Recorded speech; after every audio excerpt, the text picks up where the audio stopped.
So hello guys, welcome to my new channel. আজকে অনেক bore হচ্ছিলাম, তাই ভাবলাম যে তোমাদের সাথে একটা রেসিপি শেয়ার করা যাক। তাই তোমাদের সাথে নিয়ে চলে আসলাম একটি নতুন রেসিপি, চিংড়ি মাছ দিয়ে কচুরলতি।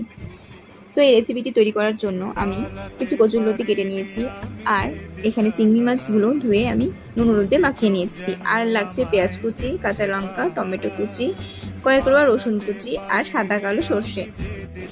সো প্রথমে আমি রেসিপিটি তৈরি করার জন্য ফার্স্টে কড়াইতে জল গরম করে তার মধ্যে কচুলতিগুলো দিয়ে আর সামান্য হলুদ, লবণ আর একটু লেবু রস, কারণ কচুলতিতে তোমরা সবাই জানো কচুলতিতে অনেক সময় গলাতে ধরে, সেজন্য আমি কিছুটা লেবুর রস দিয়ে দিচ্ছি।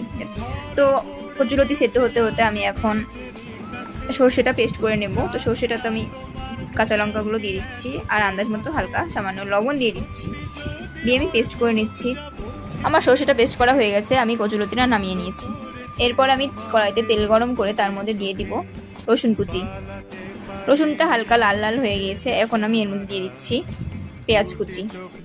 পেঁয়াজ আর রসুনটাকে আমি এখন হালকা লাল লাল করে ভেজে নেব। তারপর আমি দিয়ে দিচ্ছি এখানে টমেটো কুচি। টমেটো দিয়ে দিচ্ছি, এবার আমি ভালো মতন ভেজে নেব। টমেটোটা অনেকটা গলে এসেছে, তাই আমি এখন দিয়ে দিব চিংড়ি মাছ। চিংড়ি মাছগুলো আমি দিয়ে দিয়েছি, চিংড়ি মাছগুলো অনেকটা এখন ভাজা হয়ে এসেছে দেখতে পাচ্ছ। তো এখন আমি এর মধ্যে দিয়ে দিচ্ছি সর্ষে বাটা, দিয়ে দিচ্ছি হলুদ, তারপর এখানে দিচ্ছি কিছু কাশ্মীরি লঙ্কার গুঁড়ো, জিরে গুঁড়ো। আমার কাছে ধনিয়া গুঁড়ো ছিল না, তাই আমি ধনিয়া গুঁড়ো দিতে পারিনি, তোমরা চাইলে ধনিয়া গুঁড়ো দিতে পারো।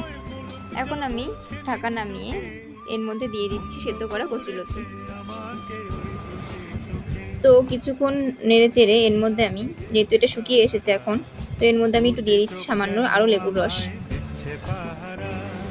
তো আরও 5 মিনিট মতন লেবু রস দেওয়ার পর আমি রেখেছিলাম।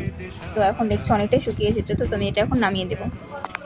সো আজকের রেসিপিটি এটুকুই। তো ভালো লাগলে অবশ্যই লাইক করবে, আর আমার এই নতুন চ্যানেলে সবাই সাবস্ক্রাইব করে দিও, তাহলে আশা করি আরও নতুন নতুন অনেক ভিডিও নিয়ে আমি দেখা করতে পারবো। তো চলো, সো বাই, টাটা, বাই।